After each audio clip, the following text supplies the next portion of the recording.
tous et à toutes. Donc aujourd'hui on se retrouve pour le 15e volume entre guillemets ou 15e numéro, hein, appelez ça comme vous voulez, des lectures de Dégel. Donc celui d'octobre 2013.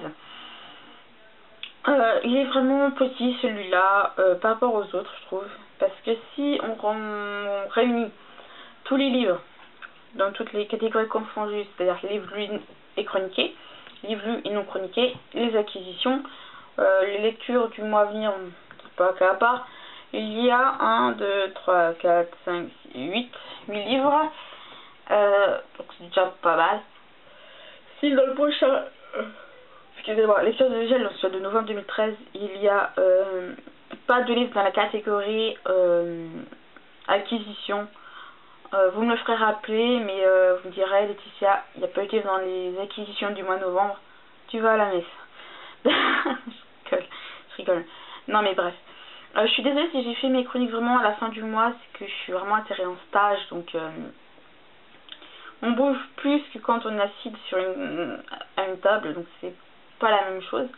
J'ai tapé savoir des chroniques le fin octobre, surtout le 21-25 octobre, et l'autre j'ai tapé le 1er novembre, je suis désolée. Je pense que c'est le 1er novembre, donc voilà. Deuxième point, je suis désolée si la qualité de la luminosité n'est pas très bonne. Il est beau être 16h10 de l'après-midi. Il fait quasiment noir dehors. Je voyais à peine ce qu'il y a dans ma chambre. Je me suis dit, ça va être mauvais pour la vidéo. J'ai donc allumé la lumière, donc je suis désolée si ça fait mauvais. Donc on va peut-être commencer parce que peut-être 8 c'est pas beaucoup, mais si je veux vous la publier, c'est rapidement ainsi que lecteur de Dégel. On va peut-être y aller.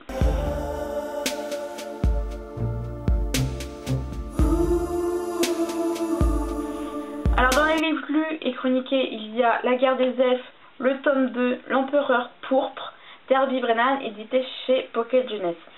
Il faut savoir que ce livre-là, je l'ai aimé tout autant que le premier. Donc ceux qui veulent revoir la chronique justement du tome 1 de La guerre des elfes, donc La guerre des elfes, vous me direz, je vous passerai le lien pour rattraper si vous ne l'avez pas lu. Et je vous passerai également celle de ceci pour ceux qui ont lu le premier tome. Le deuxième livre que j'ai lu, que je suis tapé vivement à la va-vite le 1er novembre, c'est Assassin's Creed Forsaken d'Oliver Brandon, édité chez Milady, pardon, j'allais dire Castelmore. Pour l'instant, le banco, c'est que les éditions Milady ont édité ces livres-là en petit format, et les éditions Castelmore les ont publiés, eux, en grand format. Je vous montre la différence. Hein. Donc voilà, bon, ça n'est pas le même, mais c'est comme un Assassin's Creed. Hein. Vous voyez, que ce soit bien niveau largeur que hauteur. Voilà. Et aussi niveau épaisseur, hein, on va pas se mentir. Puis c'est pas quasiment écrit assez gros, mais c'est écrit plus petit sur le Milady. Mais j'allais dire Castelmore, mais je crois que le Assassin's Creed Forsaken n'a pas été encore édité, ou ne le sera peut-être pas d'ailleurs, chez Castelmore. Mais s'il faut, je vous dirai peut-être plus dans la vidéo sur Assassin's Creed Forsaken. Je tiens à préciser que ces deux-là ont la chronique écrite, mais ils n'ont pas leur vidéo qui les accompagne. Je vais les faire le plus rapidement possible pour rattraper mon retard vis-à-vis de mes abonnés YouTube.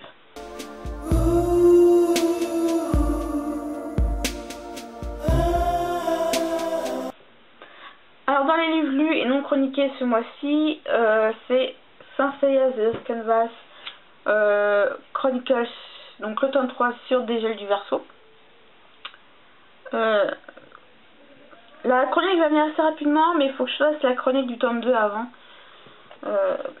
Donc voilà, c'est vraiment intéressant. Donc voilà pour les lectures lues et non chroniquées ce mois-ci.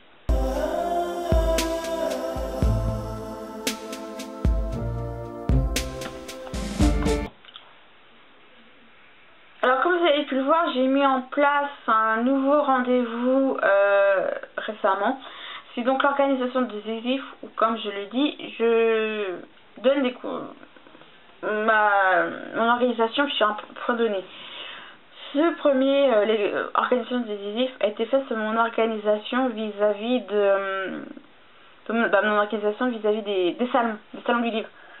Donc c'est vrai que c'est un peu intéressant. N'oubliez pas que si vous avez d'autres idées sur comment moi je m'organise, de toute façon j'hésite justement à faire une organisation décisive sur ma bibliothèque ou comment je m'organise pour la blogo ou des choses comme ça, j'hésite. Donc si vous avez des idées autres, vous pouvez me le dire. Donc le premier organisation décisive a été faite sur mon organisation sur les salons du livre. Notamment celle de la 25e heure du livre au Mans du 12 et 13 octobre 2013.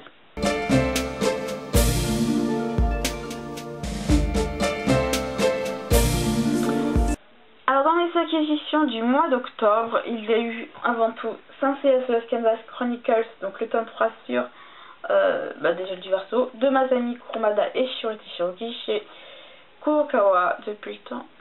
Ouais, depuis le temps de ma grande, tu devras le savoir que c'est chez Kurokawa. Alors j'ai justement Hello Melo qui m'a dit lors de mon organisation des livres qu'elle avait hâte de connaître mes acquisitions de la 25e heure du livre. Ton vœu va être exaucé maintenant, hein. Donc voilà. Je vous ferai peut-être un article sur la 25e heure du livre de l'édition 2013. Il suffit seulement que vous me disiez, et puis c'est bon. Alors sinon, pour la 25e heure du livre, j'ai acheté Fondation 2, donc le tome 2, Sans limite, première partie. Donc c'est de Pierre Arnaud Francioso et c'est édité chez Herveil. Celui-là, par rapport au premier, il est un peu plus épais, hein, mais c'est toujours écrit aussi gros, donc ça devrait se lire assez rapidement. Les couvertures sont toujours, mais alors toujours sublimes. Il y aura un 4e tome qui va bientôt sortir, mais l'auteur est en pleine partielle. Il est en pleine partielle, pas que je me trompe. C'est partiel, mais comment il a dit ça, l'éditeur? Je crois que c'est ça qu'il avait ses partiels à faire. Je crois que c'est ça. Je suis désolée si ça gueule derrière, mais j'arrive pas à couvrir. Enfin bref, l'auteur est en pleine partielle, si mes souvenirs sont si bien de mots à employer. Donc il peut pas vraiment se donner à 100% sur son livre. Donc le tome 4, il y aura un tome 4 de la Fondation 2, mais je sais pas quand est-ce qu'il sortira. J'ai également acheté la confrérie d'Arche Ronde, ou d'Arc Ronde, je sais pas comment ça se prononce, de Cyril Pujos. Je précise aux auteurs que s'ils voient mes vidéos et que j'ai mal prononcé leur nom, ils peuvent m'étriper. Genre on vous aimante, vous avez mal prononcé mon nom. Ça m'est arrivé hein, que justement Pierre Arnaud Françoiseau m'ait rattrapé. Parce qu'au lieu de dire Pierre, c'est Pierre Arnaud ou Pierre Antoine? C'est Pierre Arnaud. Et lors de la chronique sur le tome 1 de la Fondation 2, j'avais dit Pierre Antoine, je crois sans le vouloir. En mis c'était Pierre Arnaud. J'ai préféré de me corriger et de dire que je suis désolée. Bon, il m'en a pas voulu. Hein. Mais évidemment, les auteurs, si je prononce mal vos noms, vous pouvez m'étriper les yeux, m'écorcher, me tuer. Pas jusque là. Donc, la confrérie d'Arche. Donc, je répète, la confrérie d'Arche Ronde de Cyril Pujos, édité chez Edilivre. Voilà, Edilivre édition. Attendez, parce que faut que je regarde. Edilivre, voilà, édition à Paris. Ou à Paris. Bref. Donc voilà, donc un assez gros tome. Et puis non mais je vous montre, c'est exceptionnel. Un écrit mais vachement gros, bien au bas de la marge. Pour ceux qui ont des liseuses, ça peut être très intéressant pour vous. Écoutez.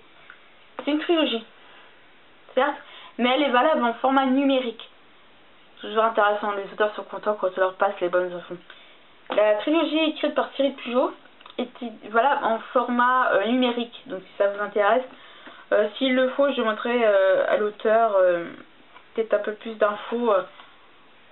Exactement où les chercher, mais je crois que c'est valable sur Amazon, la Fnac, tout ça. Et j'ai le droit de me faire dédicacer. Comme disait quelqu'un qui est également à la 25e heure du livre, c'est pas une dédicace qui fait, c'est un roman. C'est énorme.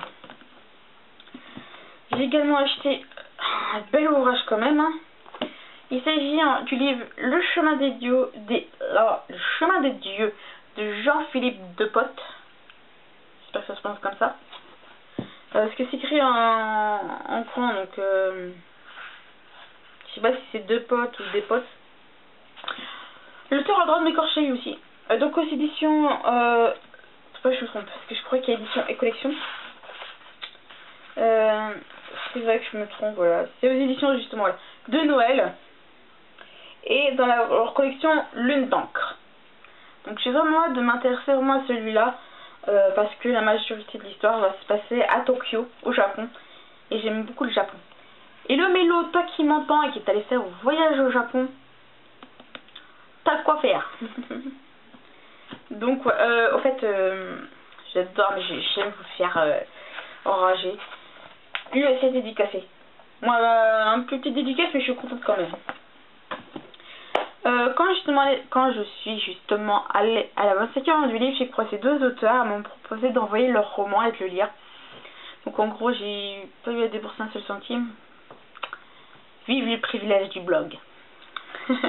Mais je vais quand même commencer à le lire. Il s'agit du livre La croisade des Carpates de Vanessa et Diana Calico, édité aux éditions Asgard. C'est un bel ouvrage en lui-même, il est très très beau, donc il y a toujours il y a ça qui vient. Il y a non, c'est pas que je tourne ma page, il y a ça qui s'en va. Donc en gros vous avez la même couverture, mais voilà. Donc la croisade des Carpates, donc de Vanessa et Diana Calico, édité chez Asgard. C'est le premier tome de la saga. Pour l'instant, j'ai entendu saga. Il dit la saga, c'est voilà, les 7 portes de l'Apocalypse. Donc c'est bien. Pour l'instant, ce premier tome est sorti. Le deuxième tome, je sais pas comment il sera appelé. Donc celui-là, ça se passe à l'époque des Carpates en Transylvanie. Ça. Et le tome 2, parce que mon Dieu, il n'est pas encore sorti, mais le deuxième tome se passera au Mexique lors de l'arrivée des conquistadors. Voilà. Dernier, petite acquisition, mais vraiment, j'ai presque économisé pour l'avoir. Hein. Il s'agit d'une liseuse. Je vais me dire que ça devient la mode, c'est connerie. Quelque chose. Donc la voici. Donc voilà, c'est une... comme ça, et puis je vous le protège. C'est une Seabook Odyssey. Donc j'ai acheté aux librairies Doucet. Voilà. Je précise que la liseuse et le portfolio, là, ils appellent ça un portfolio. Attendez que je cherche. Une marque couverture office. Voilà, une couverture folio. Donc c'est chez Booken. Booken. Je sais pas comment ça se prononce. Donc c'est une Seabook Odyssey de chez Booken. Un bel petit objet, hein. Je précise que je la quitte plus. Mais je néglige pas mes formats papier. J'ai commencé à lire des livres en format numérique. Pour ceux qui souhaitent, je ferai peut-être un article uniquement sur cette liseuse. Si. Je sais que Nine, des lectures de Nine, a fait une vidéo sur les liseuses en général. Mais elle a une Kobo Glow, ou une Kobo tout court. Voilà, les liseuses de la Fnac.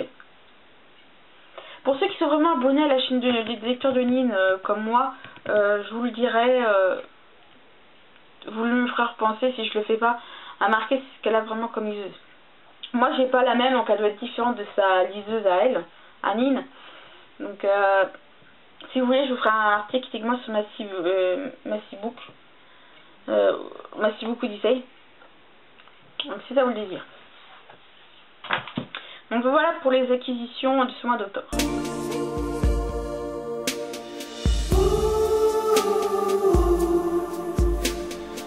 En lecture du mois de novembre, j'essaie d'être vraiment modérée.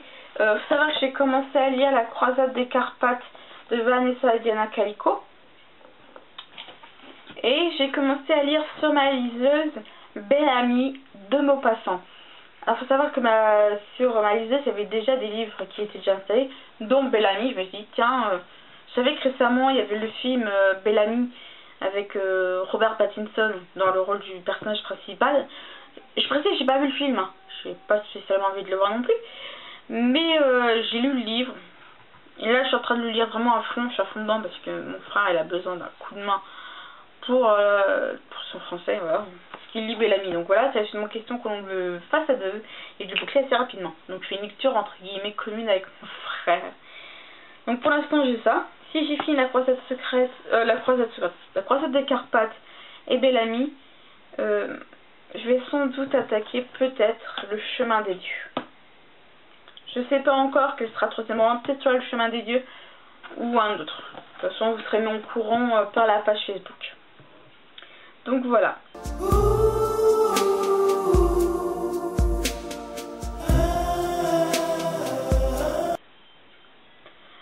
Cette lecture des dégels est finie. Si vous avez des questions, vous le dirai. Si vous avez des questions, je vous le dirai. Pas française. Si vous avez des questions, vous pouvez. Je vais sans doute réouvrir la foire aux questions parce que j'ai l'impression que il n'y a pas du people. Donc bref. Donc voilà. Je vous dis donc à bientôt. Si vous voulez d'autres infos, davantage, si vous avez des idées à me proposer pour les organisations décisives ou pour leurs sujets, vous pouvez me le dire. À bientôt.